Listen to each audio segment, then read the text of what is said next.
mga lods. Ayan guys. Luto tayo ng yung tangkay po ng kangkong to. Tangkay ng kangkong. Hiniwa ko maliliit. Nilagyan kong itlog, harina. Siyempre, magic sarap. Ang palasa. Ayan. Ulam na siya.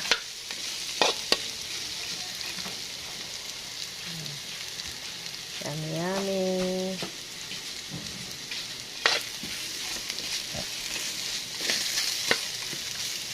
Ayan, tingnan niyo po. Yung tangkay ng kangkong. Marami pong pwedeng gawin sa tangkay ng kangkong. Pwede nyo rin pong hiwain na maliliit, i-adobo ninyo. Pwede rin pong lagyan nyo ng harina, tapos pirito ninyo. Ayan po.